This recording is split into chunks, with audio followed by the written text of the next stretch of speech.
ಆತ್ಮೀಯ H16 news ಅರ್ಥಾತ್ ಹೇ ಸೀತಾರಾಮಗೆ ಸ್ವಾಗತ. ನಾನು ನಿಮ್ಮವ MI ಅಥವಾ ಮಲ್ಲಪ್ಪ ಜೋತಾವರ್. ಆದ್ಮೇಲೆ ಈಗ ತಾವು ದಿನ ಸುದ್ದಿಗಳನ್ನ ಅದರ ಜೊತೆಗೆ ವಿಶೇಷತೆಗಳನ್ನ ನೋಡ್ತಾ ಹೋಗಿ ವಿಶೇಷ ಈ ಮೊದಲನೇ ಸುದ್ದಿಯನ್ನು ನೋಡಿ.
ರಾಜಕೀಯ ಭವಿಷ್ಯಕ್ಕೆ ತೊಂದರೆ ಆಗುತ್ತೆ ಅನ್ನೋ ಇಲ್ಲೊಂದು ಕಡೆ ಕಲ್ಪನೆ ಇಟ್ಕೊಂಡು ನಾನು ಅವತ್ತು ಮಧ್ಯ ಪ್ರವೇಶ ಮಾಡಲಿಲ್ಲ.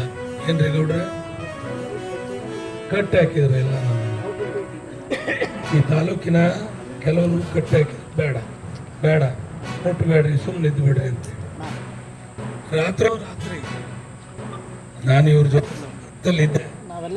ಏನು ಸಂಬಳ ಸಂಪರ್ಕದಲ್ಲಿದ್ದೆ, ನನಗೆ ಗೊತ್ತಾಯ್ತು ವಿಷಯ.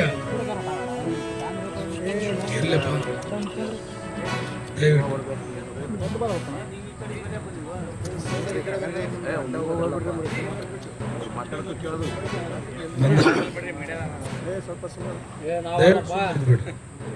ನಾನು ಧ್ವನಿ ಇಲ್ಲ ಮಾತಾಡ್ತಾ ಇದ್ದೀನಿ. ದಯವಿಟ್ಟು ನಾನಿವತ್ತು ಬರಬೇಕಾದ್ರೆ ಸಾಕಷ್ಟು ಯೋಚನೆ ಮಾಡಿದ್ದೇನೆ, ಭಾಳ ಸಾಕಷ್ಟು ಯೋಚನೆ ಮಾಡಿ ಎಲ್ಲರೊಟ್ಟಿಗೆ ಚರ್ಚೆ ಮಾಡಿ ನಾನು ಮುಂದಿಟ್ಟ ಹೆಜ್ಜೆ ಕೊಟ್ಟ ಮಾತು ತಪ್ಪದಂತ ಮಗ ನಾನು. ಯಾವುದೇ ಕಾರಣಕ್ಕೂ ಒಳಗೆ ಬಂದಿದ್ದೀನಿ, ಒಳಗಿದ್ದ ಕಳ್ಳನ್ನು ಹೊರಗೆ ಕಳಿಸ್ತೇನೆ.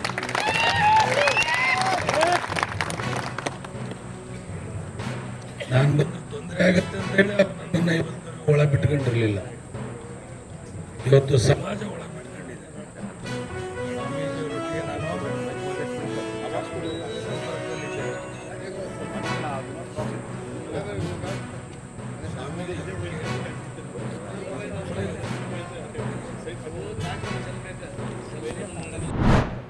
ಇವತ್ತಿನ ದಿನ ಅಂಬೇಡ್ಕರ್ ಅವರ ಜಯಂತಿ, ಉದ್ಯೋಗಾಕಾಂಕ್ಷಿಗಳ ನಡೆ ಭೀಮನಡಿಗೆ ಅನ್ನುವಂಥ ಒಂದು ಕಾರ್ಯಕ್ರಮ ಹಮ್ಮಿಕೊಂಡು ಈಗಾಗಲೇ 2 ದಿನಗಳ ಹಿಂದೆ ತಮ್ಮ ಎಲ್ಲ ಮಾಧ್ಯಮ ಮಿತ್ರರ ಮೂಲಕ ಒಂದು ಸುದ್ದಿಯನ್ನು ಕೊಡಲಾಗಿತ್ತು.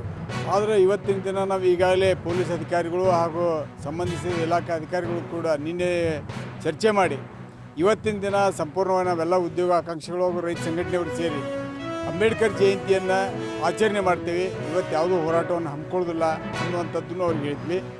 ಅದೇ ರೀತಿ ನಮ್ಮ ಹೋರಾಟ ನಾಳೆಯ ದಿನ 15ನೇ ತಾರೀಕಿನಿಂದ ಹೋರಾಟ ಮುಂದುವರಿತೈತಿ. ಅದಕ್ಕೆ ಈ ಸರ್ಕಾರದ ಪರವಾಗಿ ತಾವು ಅವಕಾಶ ಮಾಡಿಕೊಡ್ಬೇಕು. ಯಾವುದೇ ಒಬ್ಬ ಹೋರಾಟಗಾರರ ಸಾಮಾಜಿಕ ಒಂದು ಹಕ್ಕಿನ ರಕ್ಷಣೆ ಮಾಡಬೇಕು ಅನ್ನುವಂಥ ಒತ್ತಾಯವನ್ನು ಕಮಿಷನರ್ ಅವರಿಗೆ ಕೂಡ ಗಮನಕ್ಕೆ ತರಲಾಗಿದೆ. ಆದರೆ ಇವತ್ತಿನ ದಿನ ಆ ಹೋರಾಟಗಾರರನ್ನ ಅಂಬೇಡ್ಕರ್ ಅವರ ಜಯಂತಿಯನ್ನೂ ಮಾಡಲಿಕ್ಕೆ ಬಿಡದೆ ಅವರು ಇರುವ ಸ್ಥಳದಲ್ಲೇ ಅವರನ್ನು ಅರೆಸ್ಟ್ ಮಾಡಿರುವಂಥದ್ದನ್ನು ನಾವು ಇವತ್ತೆಲ್ಲ ರೈತ ಸಂಘಟನೆಯವರು ಭಾಳ ಉಗ್ರವಾಗಿ ಖಂಡಿಸ್ತೇವೆ. ಯಾಕಂದರೆ ಇವತ್ತು ರಾಷ್ಟ್ರ ನಾಯಕನ ಒಂದು ಜಯಂತಿ ಆಚರಣೆ ಮಾಡುವಂಥದ್ದು, ಅದನ್ನು ಈ ಪೂರ್ವಭಾವಿಯಾಗಿ ನಾವು ಸರ್ಕಾರದ ಗಮನಕ್ಕೆ ತರಲಾಗಿತ್ತು. ನಾಳಿನ ದಿನ ಎಲ್ಲ ಉದ್ಯೋಗ ಆಕಾಂಕ್ಷಿಗಳನ್ನು ಅಂಬೇಡ್ಕರ್ ಜಯಂತಿ ಮಾಡಲಿಕ್ಕೆ ಅವಕಾಶ ಮಾಡಿಕೊಡಬೇಕು, ಯಾವುದೇ ಆತಂಕ ಮಾಡಬಾರ್ದು ಅಂತ ಹೇಳಲಾಗಿತ್ತು. ಆದರೂ ಕೂಡ ಈ ರಾಷ್ಟ್ರ ನಾಯಕನ ಒಂದು ಜಯಂತಿಗೂ ಕೂಡ ಅವಕಾಶ ಮಾಡಿಕೊಡದೆ ತಾವೇನು ಅರೆಸ್ಟ್ ಮಾಡಿರಿ, ಇದನ್ನು ಉಗ್ರವಾಗಿ ಖಂಡಿಸ್ತೇವೆ. ಕೂಡಲೇ ಈ ರಾಜ್ಯದ ಮುಖ್ಯಮಂತ್ರಿಗಳು ರಾಜ್ಯದ ಉದ್ಯೋಗ ಆಕಾಂಕ್ಷಿಗಳನ್ನು ಕರೆದು ಆ ಒಂದು ಸಮಸ್ಯೆಯನ್ನು ತೀವ್ರಗತಿಯೊಳಗೆ ಬಗೆಹರಿಸುವಂಥ ಕೆಲಸವನ್ನು ಮಾಡಬೇಕು. ಮಾಡದೇ ಇದ್ದರೆ ಬರುವಂಥ ದಿನದೊಳಗೆ ದೊಡ್ಡ ಪ್ರಮಾಣದ ಹೋರಾಟಕ್ಕೆ ಈ ರಾಜ್ಯದಲ್ಲಿ ಅನ್ಯಾಯ ಆಗಬೇಕು.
ತಾವೆಲ್ಲ ಇಲ್ಲಿವರೆಗೆ ಸುದ್ದಿಗಳನ್ನು ನೋಡಿದಿರಿ, ಜೊತೆಗೆ ವಿಶೇಷ ಘಟನೆಗಳನ್ನು ಸಹ ನೋಡಿದಿರಿ.